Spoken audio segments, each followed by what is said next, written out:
Fala pessoal, tudo em ordem? Eu sou o professor Wallace Magri e nós faremos aqui no Reta Final um apanhado geral do que você precisa saber para acertar as questões de filosofia do direito no exame de ordem.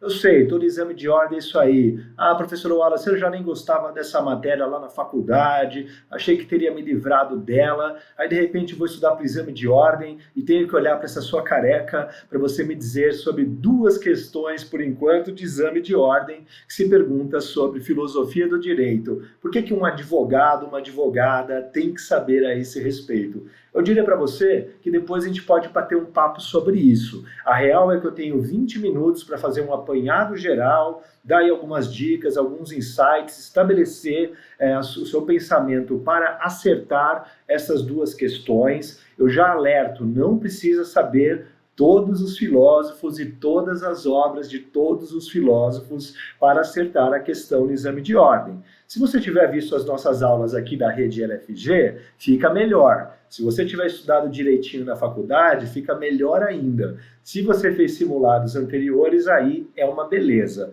Caso contrário, ou sem prejuízo desse estudo anterior, estamos aqui em ritmo de reta final, então, em vez de eu querer ficar falando tudo que seria impossível, eu vou dar uma demarcada no terreno da filosofia do direito, para que você consiga se encontrar nas questões, mesmo sem ter lido todos os autores ou lembrar o nome de todos eles. Eu vou te mostrar que isso não é necessário, não faça isso. As questões de filosofia do direito e exame de ordem, na verdade, a resposta à pergunta já está marcada no enunciado. E para provar isso para vocês ao final, eu farei a análise textual e também filosófica de uma questão que caiu aí, ó, no exame anterior, no 36, para vocês verem como é fácil. Basta que você tenha um pouquinho de atenção, segura a emoção, mais ou menos, são 3 minutos mais ou menos para cada questão, né? Então, 3 minutos, uma leitura atenta, mapeando o que é importante,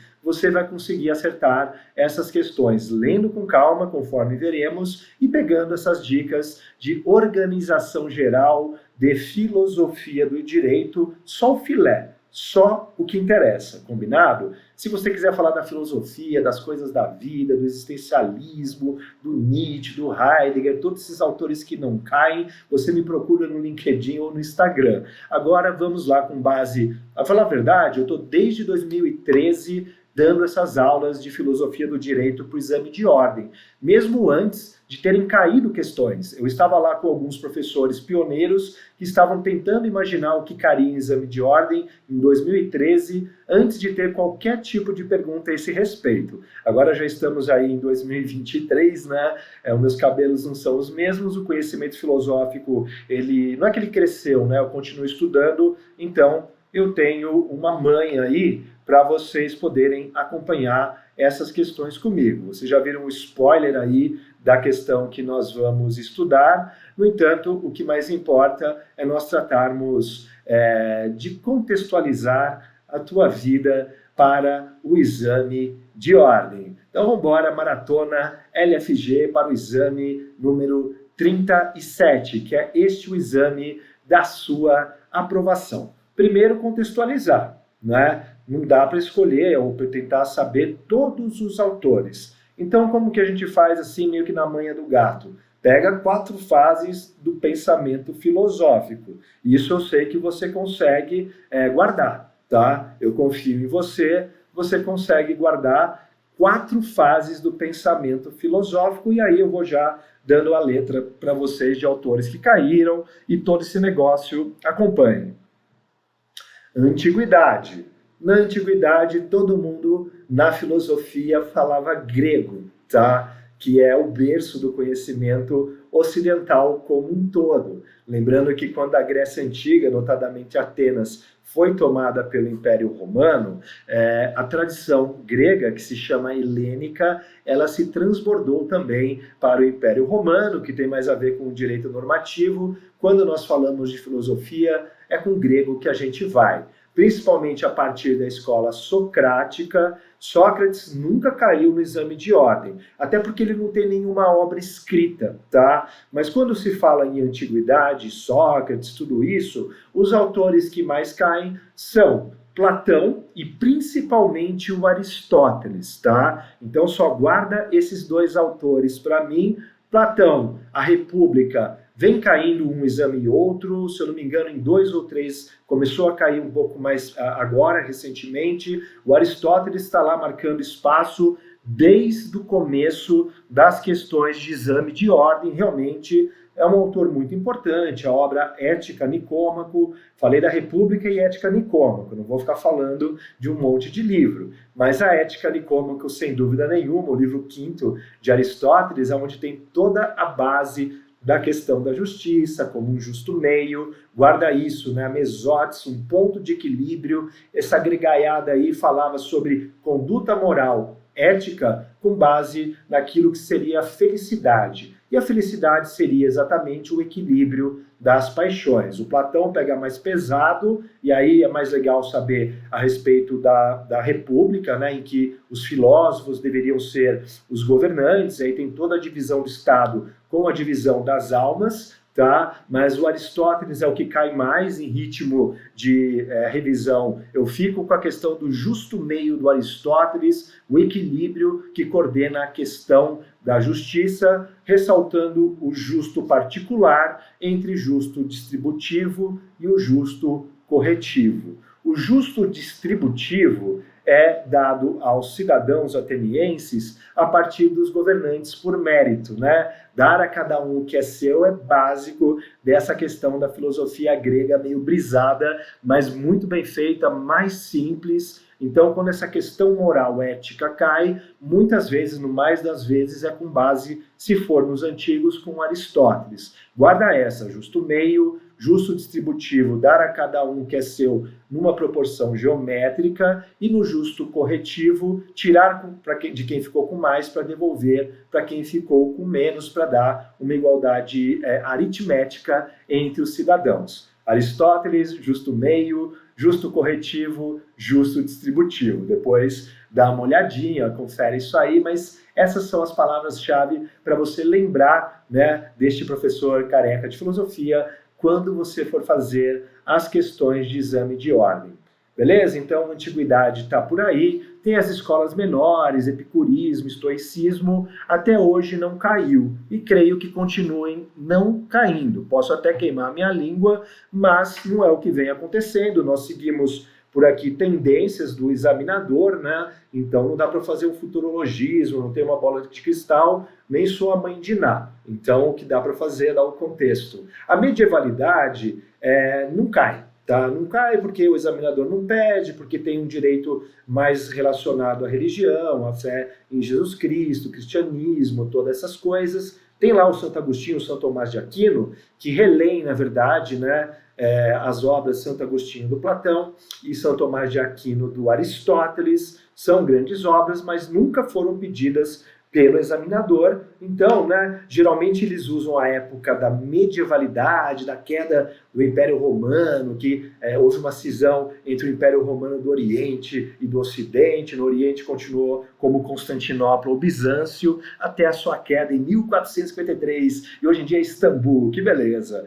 Mas essa parte do medievalismo nunca caiu em exame de ordem. Ela serve para fazer um contraponto a esse período que é muito importante e que boa parte dos conceitos de direito começam a aparecer por aqui, que nós utilizamos, né, no conceito de direito já partindo do iluminismo, que diz que a fonte natural do direito é a razão humana. Esquece a brisa dos antigos, que era o cosmos, você lá no meio do mato com as estrelas, olhando o cosmos, interação, aquela coisa doida, todo mundo pelado no meio da fogueira. Não, não, não. Quando cai grego, cai ética, porque senão é uma loucura. Quando a medievalidade é aquela coisa da divindade, né, das religiões monoteístas. Então você tem lá a fé cristã, você tem lá a fé budista, você tem lá o islamismo, não é? Já a modernidade, inspirada pelo iluminismo, ela vai dizer que a razão humana para o que nos interessa para o direito é o direito natural. todos nós somos iguais porque nós temos aqui dentro um cérebro que pensa de acordo com uma reta razão. E é essa a reta razão pela qual se desenvolve o direito nesse período histórico da modernidade. Moderno não é descolado, você ter o último smartphone, ou aquele outro lá, nem me lembro do nome lá que dobra, tal, não é isso. Né? Você participar do chatbot, então não, modernidade é um período histórico, tá? Cujo apogeu é a Revolução Francesa, e aí eu já lembro de vocês, né, de todos aqueles autores contratualistas que falavam que a passagem do homem do estado de natureza para o estado social, ele se dava por meio de um pacto, que é uma abstração, no mais das vezes, e essa passagem do estado de natureza para o estado social tem como baluartes, né, tanto o linha dura, que é o Hobbes, que fala no Leviatã que o homem é o lobo do próprio homem, então o soberano Leviatã coloca a lei, o povo respeita a lei, porque a liberdade está no respeito da lei, porque o homem está de natureza, só sabe brigar. Beleza, Leviatã já caiu já. Hobbes é coisa assim, linda, né? Lembre-se sempre também, né, do espírito das leis, para você nunca esquecer do Montesquieu, que também é um baita de um legalista, né, que fala na obediência dessa lei colocada para o Estado, e os que caem bastante no exame de ordem são o Hobbes, cuja característica principal é colocar a propriedade privada, né, já que ele era um filósofo da era burguesa, ele queria tirar, né, os burgueses queriam tirar o primeiro e o segundo reinado, que era o clero e a nobreza, que deitava e rolava, a burguesia queria tomar o poder, não estou falando aqui de partido político, nada disso, isso aqui é muito maior, muito mais importante do que vocês pensam, seus réis mortais, isso é filosofia, é eterna, tá legal? E esses autores, notadamente o Locke, colocava a propriedade privada como um direito natural, tratava da laicidade do Estado, vê lá na Constituição, o Brasil é um Estado laico, tá? O que quer dizer que não tem religião oficial. Agradece o Locke por isso, e o Locke cai em exame de ordem. E o outro, que era o romântico, o ser bucólico, o homem no estado de natureza, ele é bom selvagem. Eu estou falando de Montesquieu, que é a inspiração para a Revolução Francesa, do Código de Napoleão, para a Declaração dos Direitos dos Homens e do Cidadão Francês. Todo esse negócio de liberdade, igualdade, fraternidade vem do Montesquieu, que entendia que o parlamento é o coração de um Estado, já que agora, não mais a moda grega, mas a moda da modernidade, notadamente aqui dos ingleses, dos franceses, já vamos falar de inglês, estão me chamando aqui, o tempo é curto, eles colocam então a questão da legislação, a lei que era o justnaturalismo racional, que derivava da nossa razão, agora se torna o quê? O positivismo, o direito escrito, para estabelecer dentre os princípios da Revolução a igualdade formal entre todos os homens, a lei geral abstrata, ela é igual para todos, tá legal? E aí então você tem esses autores, tem o Kant também dentro desse rebuliço do contrato social, ele também vem desse negócio racionalista, ele é um ultra-racionalista, divisor de águas do direito, a questão que a gente volta de ética do imperativo categórico, como o dever de agir de acordo com a reta razão, sem nenhuma finalidade, a não ser o respeito às suas regras do que deve ser feito e a dignidade de cada uma das pessoas. Nenhuma pessoa é mais importante do que a outra. Eu ia falar da Inglaterra, né, lá da ilha, por enquanto eu estou mais no direito do continente e dos gregos. Quando você pega a ilha, vocês lembram que o sistema deles é imperiosamente o da common law. Hoje em dia é tudo meio híbrido, mas para estudar para exame de ordem é bom pensar na common law como uma coisinha, a Inglaterra um pouco diferente. Tanto que o Kant e o imperativo categórico, essa coisa esotérica do direito natural derivado da reta razão, racionalista, não pega muito lá na ilha. Lá eles são mais do tipo empirista, tá? Um deles, por exemplo, é o Locke, que ele tem mais a ver com esse tipo de pensamento. Então, para inglês, corria mais a corrente do utilitarismo, cai muito Stuart Mill e também o Jeremy Bentham, que usam, né, uma coisa que não é metafísica, uma coisa que é observável, e aí você pensa no princípio da utilidade. Tudo aquilo que traz maior prazer, maior estabilidade, ao maior número de pessoas possível, é o que deve ser colocado como norma para os cidadãos pelo Estado. Veja, estamos aqui no período da modernidade, começamos com a linha francesa, dada também da continente como um todo, e aí nós passamos para a Inglaterra, porque o examinador tende a perguntar a alguns autores desta região, principalmente nesse próximo passo, que é o da pós-modernidade. Geralmente situado depois da escola do Círculo de Viena, de pensadores e tal, e depois da Segunda Guerra Mundial, revoluções de maio de 68, que tiveram um profundo impacto na forma como se pensava o direito, que o normativismo, notadamente do Hans Kelsen, teoria pura do direito, não vamos esquecer, pirâmide de normas, norma hipotética fundamental, mas a verdade é que o nosso grande autor Hans Kelsen,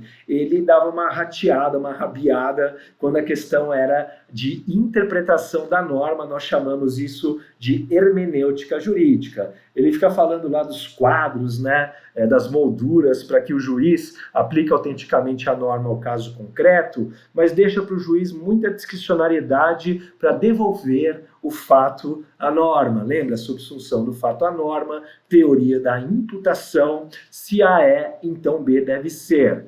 Um parente próximo dele lá da ilha, da Inglaterra, é o Hart. Faz tempo que não cai o Hart diretamente no exame de ordem, mas já caiu muito. Ele é um positivista também, mas como é da Common Law, nós falamos que ele é um soft positivist, ou seja, ele pega mais leve do que o Kelsen, que quer aliar o direito de qualquer outro tipo de pensamento, senão a norma pela norma. Ao invés da norma fundamental, o Hart ele prefere falar de regra de reconhecimento e ele vai falar da textura aberta das normas, o que dá para o juiz maior maleabilidade para adequar as normas ou os precedentes à luz do caso em concreto, tá? E também nessa onda da pós-modernidade, nós temos autores que são frequentemente perguntados no exame de ordem, notadamente no que se refere à questão da hermenêutica. Então, olha só, é claro que eu falei rápido, né? Porque tem bastante coisa para pegar, mas basicamente de tudo isso que eu falei, o que cai muito?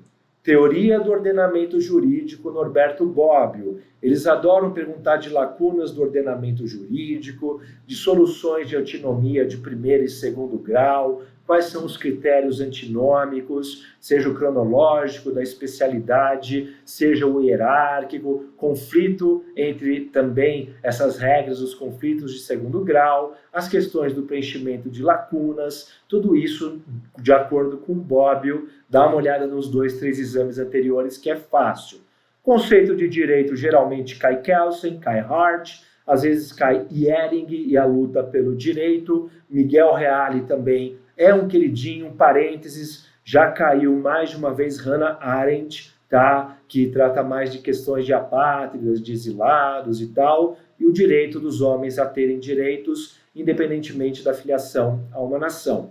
A questão da ética, que eu tratei de acordo com os gregos, ressaltando Aristóteles, e também Kant e utilitarismo. E a hermenêutica jurídica, ela cai bastante também na pós-modernidade, batendo um pouco na escola da exegese, conforme veremos, com Dworkin e sopesamento de princípios. Alexia ainda não caiu, cai também entre os autores que tem, caiu até no último exame, eu tenho aqui no meu livrinho, então eu estou colando de mim mesmo, tá? Que é o Neil McCormick, que é um autor bem bacana para vocês se situarem também na corrente consequencialista. O Hein Perelman é um autor que faz tempo que não cai. Mas vamos lá, queimando um pouquinho o tempo, eu queria mostrar para vocês assim como é que cai, e é fácil quando cai em questões de filosofia do direito no exame de ordem.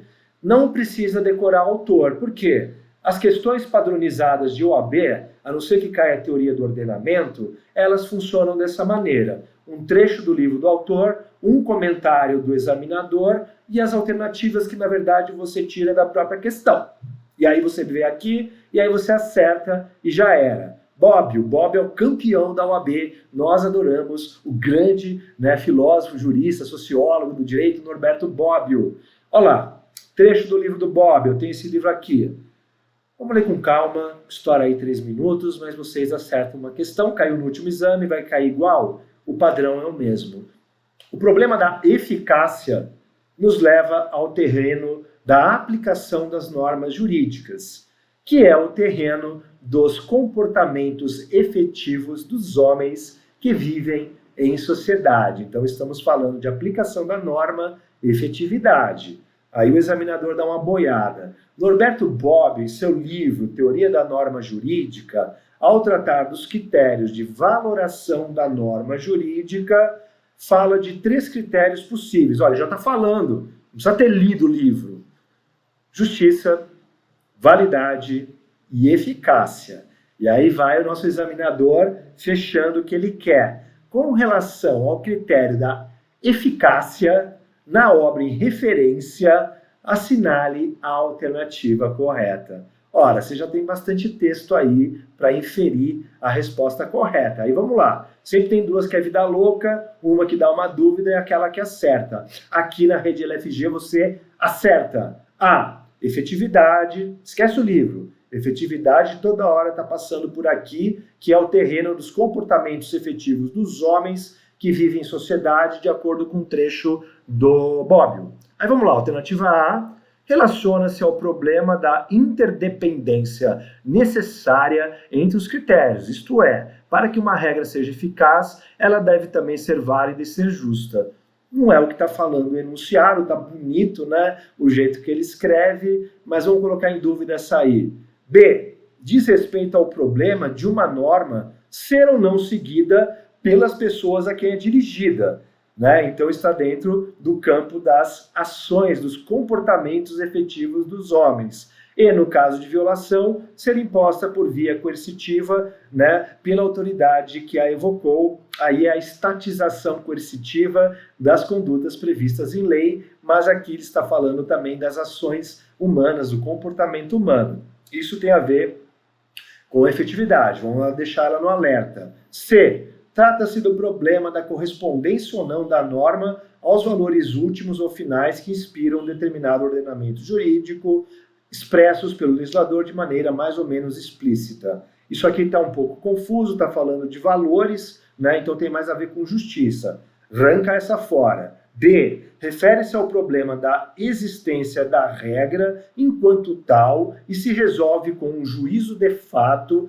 isto é, trata-se de constatar se uma regra assim determinada pertence ou não ao ordenamento jurídico. Isso tem muito mais a ver com validade da norma jurídica, a gente presume que esteja no ordenamento jurídico, e a questão está tratando de efetividade, aquela que semântica lexicalmente confere melhor que o enunciado, sem dúvida nenhuma, é a alternativa B. Tá certo? B de Bobbio, B de vai dar bom. Eu fiz esse panorama geral, alertei um ou outro autor, que são os que mais caem, então vai tranquilo, vai direto, vai sem problema nenhum para as 2 questões de filosofia, leia o enunciado, não chute, tire a resposta da alternativa do próprio enunciado, tá bom? Então é isso aí, desejo boa sorte para todos, a gente se vê também na revisão para ética profissional, é isso aí, até lá!